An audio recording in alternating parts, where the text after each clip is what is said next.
Okay, welcome everyone to our 6th episode of To The Point with Greg and Grant. This is the podcast that gets to the point, stays on point, and makes a point. Sitting next to me is Grant Trifo. Grant, would you like to say hello? Absolutely. How are you guys doing today? All right, so this will be part 2 with Dr. Nick Truncellito. Part 1 of the podcast talked about his career and 4 decades worth of his wisdom and some of the challenges that he also faced. Today, in part 2, we're going to talk about current events and his suggestions for those entering into the aerospace industry. And he has some really interesting points about that. So enough of that. Let's get to the point. Dr. Nick Truncellito, part 2, now. Another question I had, and we kind of touched upon the subject a little bit earlier with, advice you would give to new engineers getting into the field right out of school, is what are the major skills or major tools that you see these folks needing to possess in order to do really well right out of the gate? I think that once an individual graduates from an engineering school or a mathematical background or computer background, they have a lot of basic tools, a lot of basic knowledge. But they want to really make sure that they're complete in terms of being able to think out of the box, demonstrate their thought processes very effectively. And in demonstrating, I get back to the issue of communication, making sure you can speak effectively and write effectively. Because you could be the brightest person in the world, close to an Einstein. If I can't explain to you why this is a better technique, people are just going to shake their heads and say, I really don't understand what this person's talking about. I don't think we're going to go down this path. Right. And that's a shame because, many great ideas could be put forth if they're effectively presented and reviewed. Individuals, ask for that feedback. That's what I would try to mentor entry-level professional communication perspective. Make sure, and also if they have opportunities presented to them, different company courses, effective presentation, effective writing. Basically, have an open mind going into their first years as a professional. Try to be as versatile as possible. Don't turn down any opportunities. It may involve situations where, there's an opening here in California, several states away, or down south, or even internationally for maybe so many months, or even a year or 2 years. Keep an open mind. Maybe this is something they would be very interested in, could contribute to. And recognize that this is just a small snapshot of their entire career. Plus, they're going to grow so much, learning about so many different systems, so many different experts will be working with them, so many knowledgeable people. It's something that can really enhance their capabilities. So, having an open mind, always being versatile, is extremely important. And, as I say, in my situation, I always like doing different things. I like being versatile. Another example would be if you see someone requesting support to write a proposal. Even if you haven't written a proposal before, if I'm here with 3 experts who've been doing it for 10, 15 years, I'm going to learn, and I'm going to show whatever I can based upon what I think is the right thing to do. We'll come back and polish it and go back and forth, and you may tutor me and mentor me as to what the best methodology would be to put this particular section together. And I'll learn, and maybe I'll even do it better. Maybe I'll bring forward some ideas that no one else thought of before, even though I might be doing other things, poorly. This is something that no one considered, and say, hey, that's not a bad idea. We can work with it together and make it very, very effective and make a difference. That's interesting, and I think I'm hearing that more and more, where those that they don't want to just be specialized in one area. I'm hearing now more they want to be more generalists. So that seems to be coming in line from what you're, Right. from And what you you're could, saying. I believe you can effectively be both. As long as you're constantly learning, constantly contributing your lessons learned, leveraging those capabilities from other projects, other activities, it's all in the direction of goodness. And then hopefully you're working with other people who are doing the same thing, you're the recipient of that kind of knowledge and expertise. Sounds like it could really come down to the culture of the organization as well, to Yes. have that openness and the Yes, very much so. teaching of others. Yeah. Very, very much so. So, what excites you right now about the aerospace and defense industry? The potential for traveling across the globe much faster, both with aircraft and with rocketry, flying in space, potentially going back to the moon, and potentially going to other planets, going to Mars and other locations. It's fascinating when you think of the capabilities that have evolved over the past 120 years or so. And if you gave the human race another 500 years, the possibilities just seem mind-boggling. So I think there's a lot to be learned as far as space travel is concerned and exploration, in terms of having better knowledge of our own planet and our own systems, but also the knowledge that is gained by these endeavors has so many peripheral effects. And we've seen that in the space program from the 50s right through to the present day, in terms of impacting medicine, research in so many areas, technologies. So true. It's very effective, and it can continue in so many ways, and also be very cost effective. There's always a concern that money is being wasted, spending billions of dollars traveling to the moon or to other locations with the outer planets, but there's a lot that's being learned that saves our planet and affects so many industries on Earth that it pays many, many dividends many times over that people don't realize. And I just wanted to point out for the listeners that while you can't see it, Nick's face just lit up when Greg asked that question, which really highlights his passion for all of these topics. I want to go to the moon. Well, actually, bring up going to the moon. One question I was curious about, because in the news we're seeing stories about how China just went to the dark side of the moon. Yeah.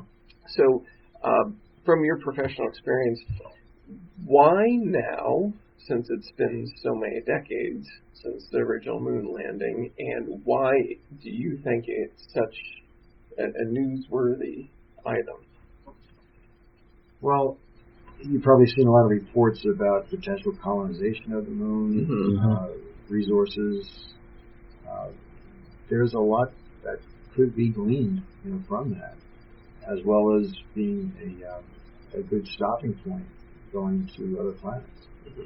And a lot of technologies and procedures, activities, methodologies that are established in just going to the moon, only 250,000 miles or so away, would benefit and establish a lot for future exploration. One item that I had read a little bit about was that folks are saying on the dark side of the moon that there's less communication interference that could be taking place as well.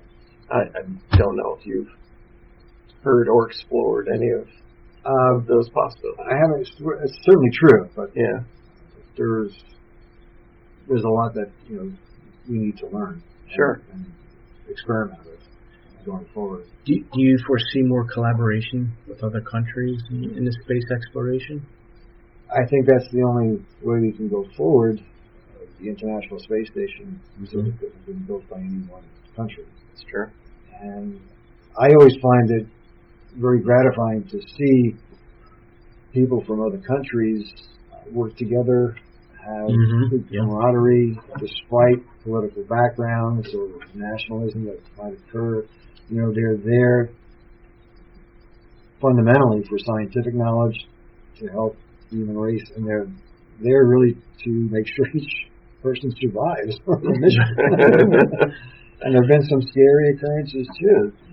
With all the space debris that's flying around there, it is very scary. A few years back, we had an astronaut give us a presentation, Marsha Ivins, and she was fantastic. She had flown several space shuttle missions, and I remember her saying that invariably, every time the shuttle would return, they'd have to replace the front windshield because of some of the impacts of micrometeorites as well as some other debris. And she said it was always a concern that, and they did prepare for this, they went through different kinds of drills, that if there was a perforation in the space shuttle, even the size of a quarter, they had less than 2 minutes to survive.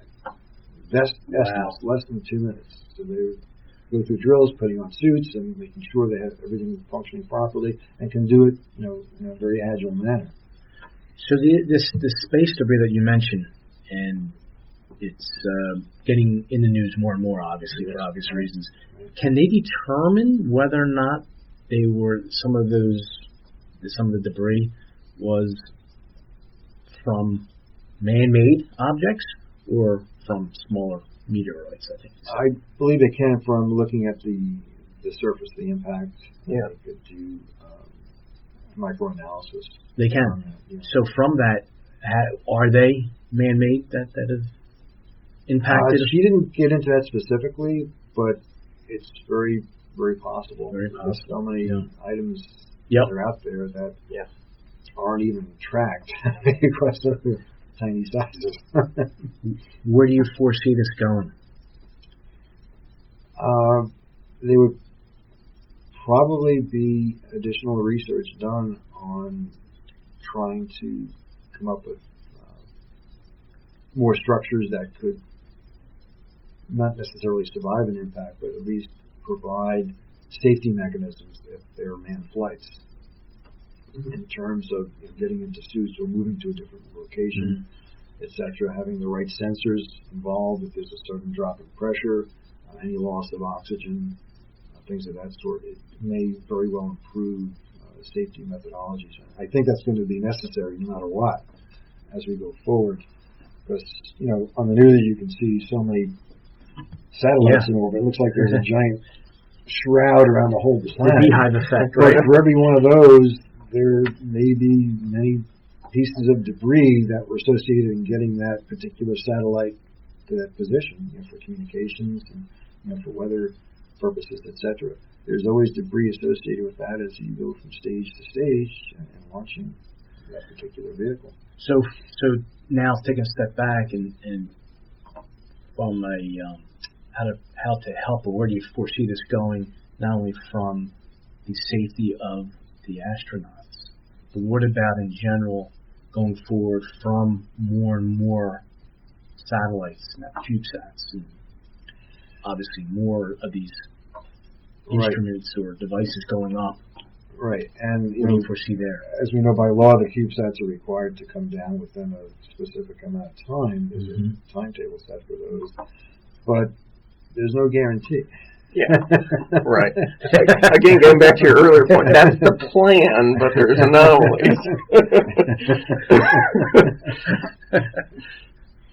And, depending upon many circumstances, different glide paths, different re-entry orbits, things of that sort, there may very well be debris that does survive, and we've seen that for larger objects too, so larger space stations that have deorbited.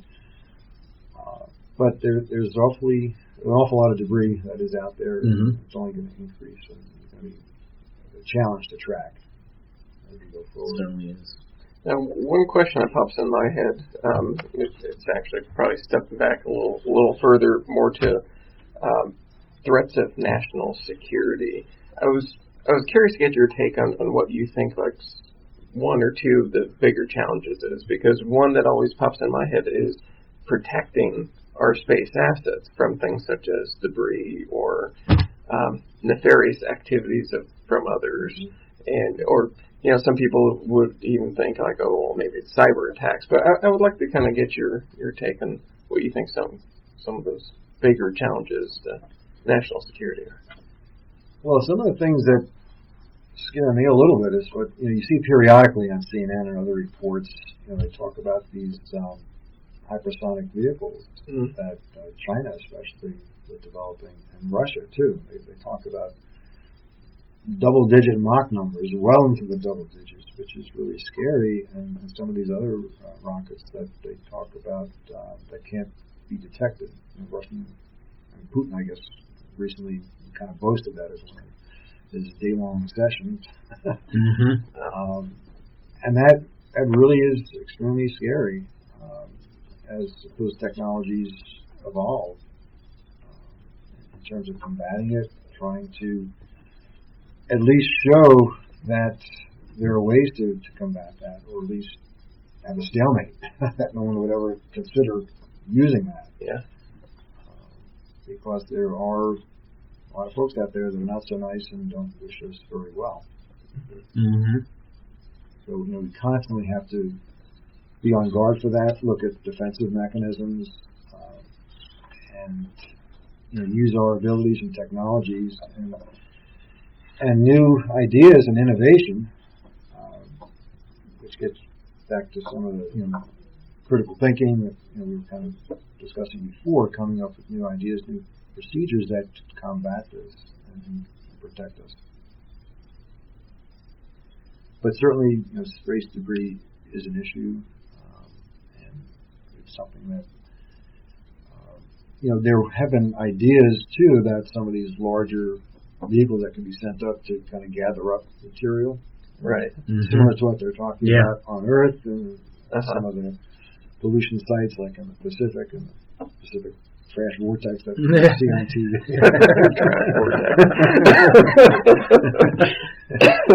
Which is another scary thing. But, surprisingly enough, techniques that are part of aerospace background, like in fluid mechanics, certainly, can be used to try to address some of these things. If you better understand, the currents, the vorticity, etc., you can try to filter, gather up a lot of this material and come up with effective techniques that will go in the right direction, that you can remove it faster than it's being produced. Right, that's a challenge. And those are things too that, I was mentioning before about keeping an open mind. When you have the basic skills and you learn many things, let's say as an aerospace engineer, you can always leverage that to other types of problems. There are other things that you can build on. The basic physics, the basic math, and the basic problem-solving aspects that you have of, your mindset. Engineers, have that mindset, just like, lawyers have a certain mindset. You're trained to do this, and you'd be surprised how many ideas can come together when, either by one person or collectively with a small group. Yeah, that's fantastic. Thanks for that. What about, are there any particular books you would recommend to the audience that you found really helpful, interesting, for those that are looking to maybe broaden their horizons?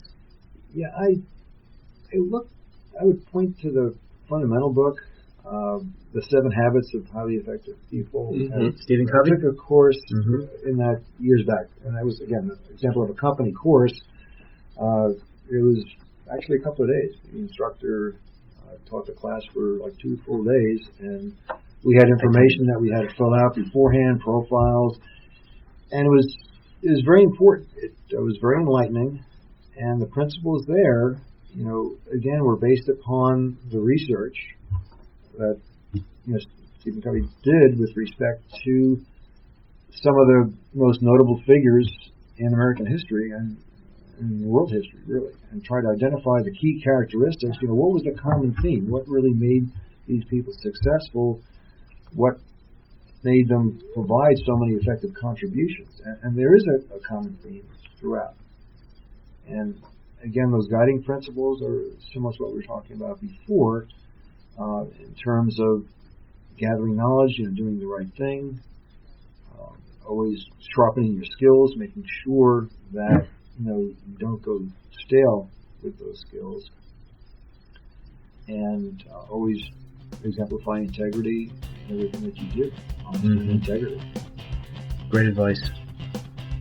All right, that wraps up part 2 of our interview with Dr. Nick Truncellito. I hope you enjoyed hearing his thoughts on topics like space travel and hypersonic vehicles. If you'd like to hear more about some of the challenges he's faced over his extensive career in the aerospace and defense industry, you can find part 1 of this interview on our YouTube channel, Greg and Grant. We look forward to having you back soon with another episode. Take care. The views expressed in this podcast are our own and not those of the companies we work for currently or previously, or of any person or organization affiliated or doing business with those companies.